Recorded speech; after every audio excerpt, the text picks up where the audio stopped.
Nor All right.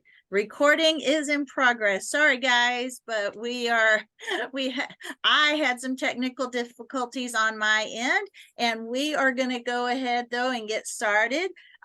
This is Fullerton Professional Organizing's podcast, and we have Samantha Brown, and I'm going to go ahead and let her tell us a little bit about the name of her business and how she got started. Kind of a little testimony about how she got started. Awesome. Thank you so much, Carrie, for having me. I'm so excited to be here. So my name's Samantha Brown. I am a professional organizer in Knoxville, Tennessee. And then I also have a podcast called Pro Organizers Coach, where I coach other women to start and scale their professional organizing businesses. And I wanted to share a little bit about how I became a professional organizer, because I always think it's important to have someone's backstory. So you know why you should even care about what they're saying. So I actually learned about organizing after being a caregiver, working with autistic kids for over a decade. I've always been a caregiver at heart. And through my journey of, learning about myself and learning who I am and having God teach me and help me build my character and all those good things. God and I had this spot that I would spend time with him. And, every time we'd go up there, I'd be like, all right, God, is it time for me to leave? Like, I'm ready to start a business. I always had this entrepreneurial thing in me. And of course, I tried all of the Mary Kay type things and they never worked, but I knew I was meant for more. And so, I never felt like God was actually releasing me to do those things. And whenever, so I worked, kept working with the autistic kids, kept working with them. And then finally one day I was up there and the Holy Spirit was like, all right, you can jump. And then I was like, wait, hold on. What do you mean I can jump? Like, hold the phone. What, like, where am I jumping to? Because at this point I still didn't know professional organizing was a thing. And before God started working on me, I was a hot mess. Like, I was someone that, like, my family would joke about, being late to my own funeral one day. And I was the one that they'd be like, oh, make sure to tell Samantha like an hour beforehand so she actually shows up on time. And I mean, I was a hot mess. And then once I got saved and God worked on me and, I committed to the process of and my desire to grow, is when everything started happening. And for years, I felt like God was telling me, like, we're building your root system. And we're building it very deep and sturdy. So once you actually go up, it can grow big and strong.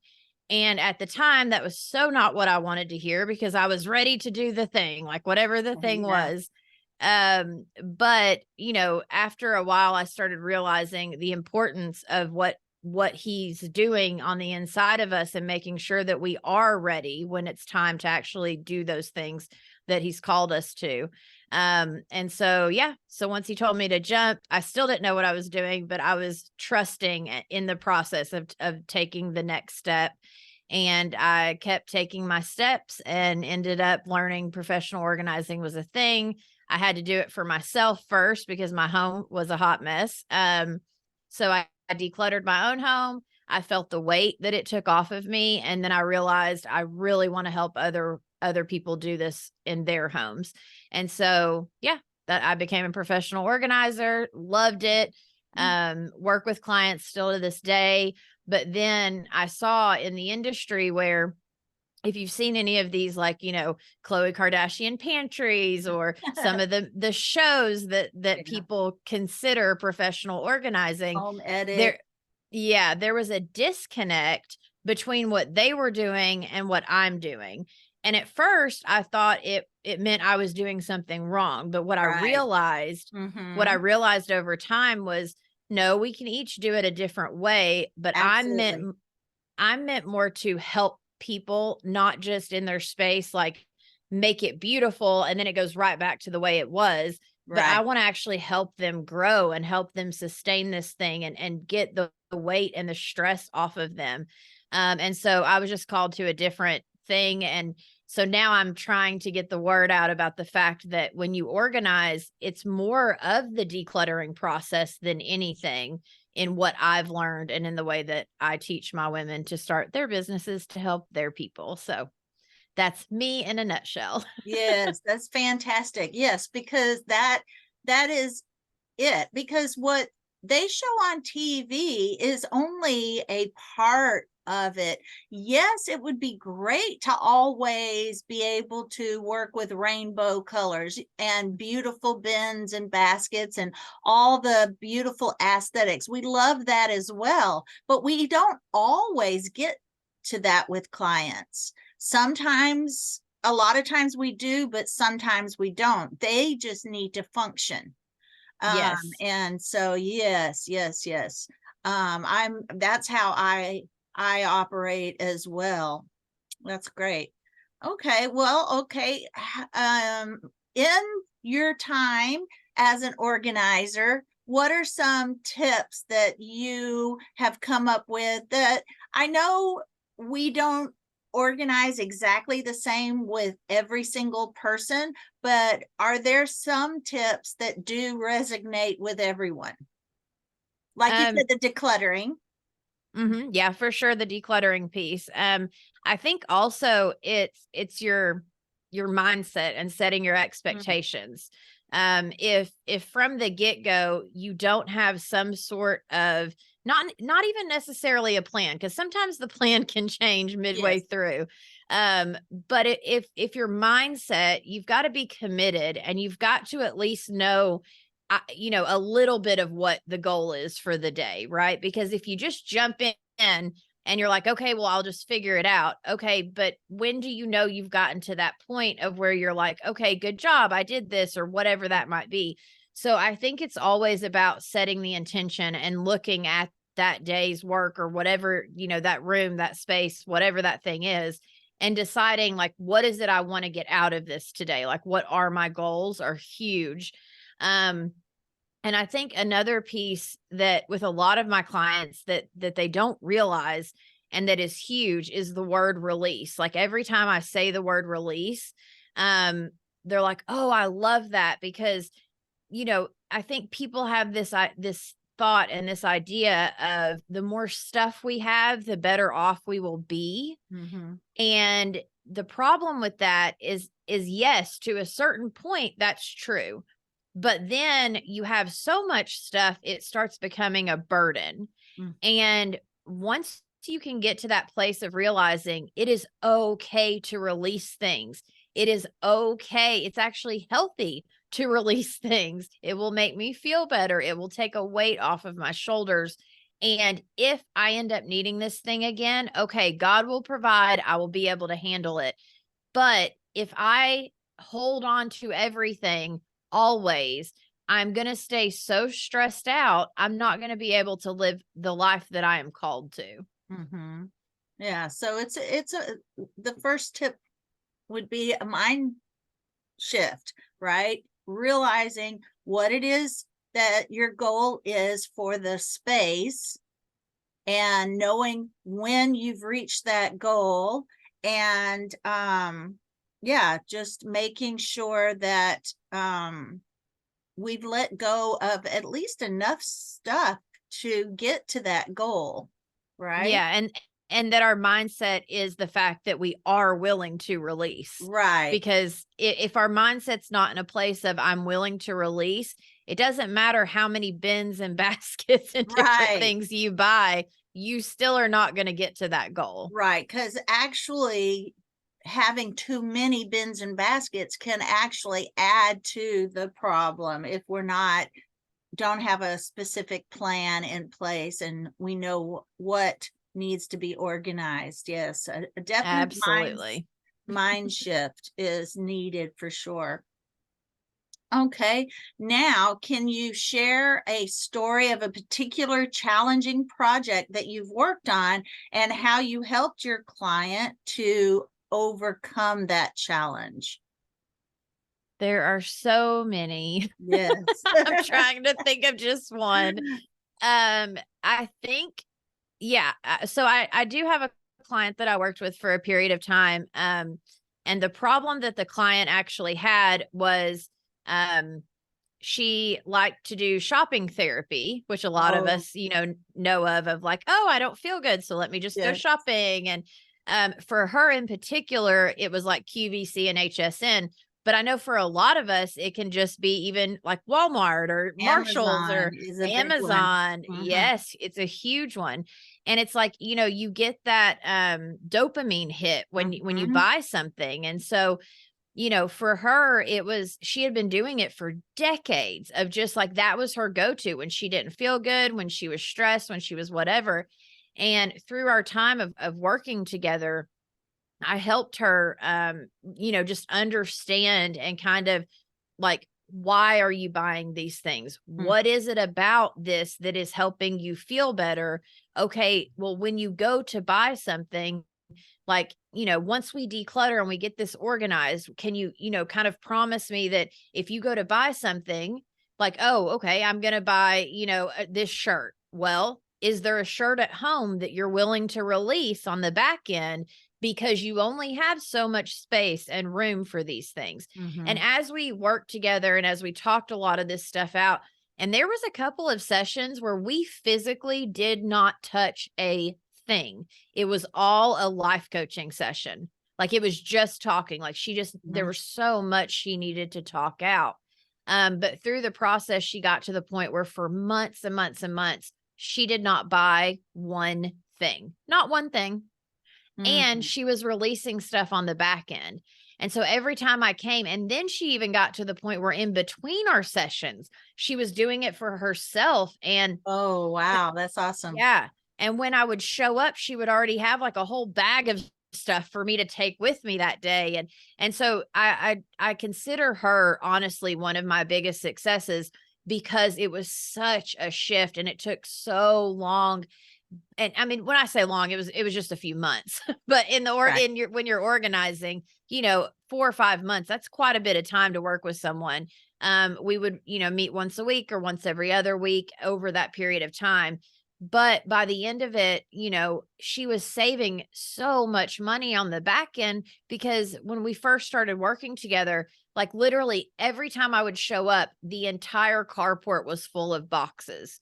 There were so many things being bought. Yes. And I think for a lot of us, we do that where we buy the stuff, we pull it out, we throw the box in the garage or in the wherever, and then we end up with this huge pile of boxes. And it's like, wait, did I even need all of that stuff? And we never ask ourselves the questions, do I actually need this? And when I do go to buy it, does it have a place in my home? And if it doesn't, then why am I buying it? Like, kind of Right. those types of questions. So yeah. Yes, I've had clients where every time I went to do a session, there was a pile of boxes that I had to open up from Amazon before I could even get to the organizing, because we had to figure out whether or not these items were things that she needed or they were being returned. And I've also helped load a full carload of returns because they were things that she had bought that did not fit and had to return them. And we've done that twice. So that retail therapy can fit in your life if you're not overbuying. If I mean, Amazon is there and it's convenient for things that you might need, but when you have a pile that is filling your whole trunk and your whole back seat and they're all returns, it just becomes a big cycle. And yeah, we've got to figure out what is the need for that, and that will help the organizing as well, is just knowing why you're buying,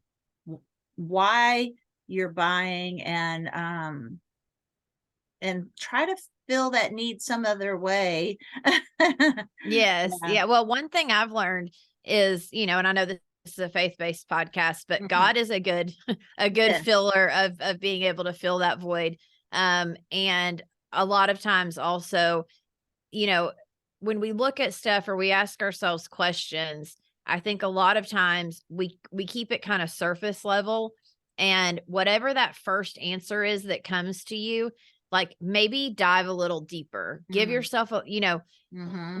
we don't give ourselves enough quiet time to hear our own thoughts. We're so occupied and have so much information coming at us, and we think like, oh, well, if we just watch another thing or do another thing, that'll fix it, when really it's the exact opposite. We need that quiet time where the answers are inside of us. We Mhm. know the answers. Mhm. It's just being willing to go there and do that deeper inner work and look at it.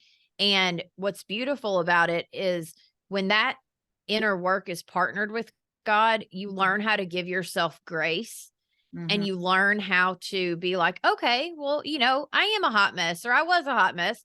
I just needed to learn this. That's okay. It's part of the human experience.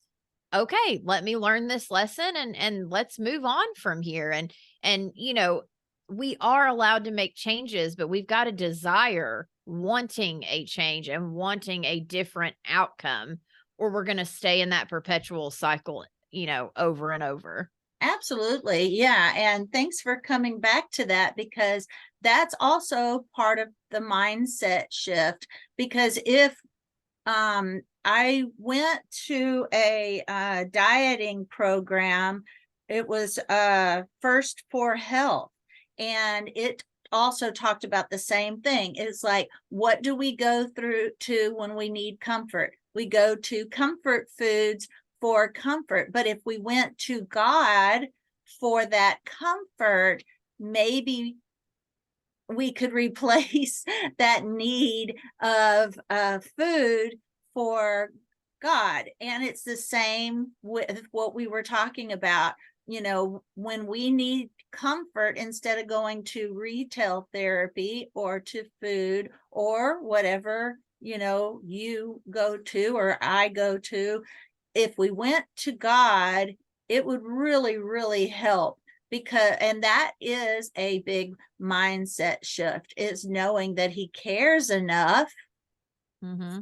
for all of that as well. You know, our he is our comfort. We have to see him as our comfort. And if we don't receive him as our comfort, then that is what we do. We will go to something else to try to find that comfort. And we all know that our comfort it'll just, the cycle just keeps going unless we allow God to take that place in our Yeah. lives. And I love that you said Awesome. aloud, because something that I've learned with God specifically, at least in my journey, is that he's not going to force himself on us. Mhm. He is not a forceful God. He is He is, polite. yes, he's a gentleman, and he's like, or, man, whatever, but Mhm. he's very gentle and quiet. And so he's going to be like, okay, you want to keep, like, you have free will. So if your free will is that you want to keep down this path, I'm going to try to help you and guide you and all these things. But until you choose to receive me and let me help you, Right. that's where the key of letting him help. And it's a daily choice. Like, there Yes. are some days that I wake up and just being honest, like, I don't even think about God. I just start, oh, got to get my kids to school and got to do this and got to Mhm. do that, and like going through the list. But then as soon as I start feeling myself getting frustrated and getting upset and getting jealous and like all those negative emotions, I'm like, oh, got to get back to some Mhm. time with God, because I've obviously not spent enough time with him this week, kind of Yes. thing. Yeah. Yeah.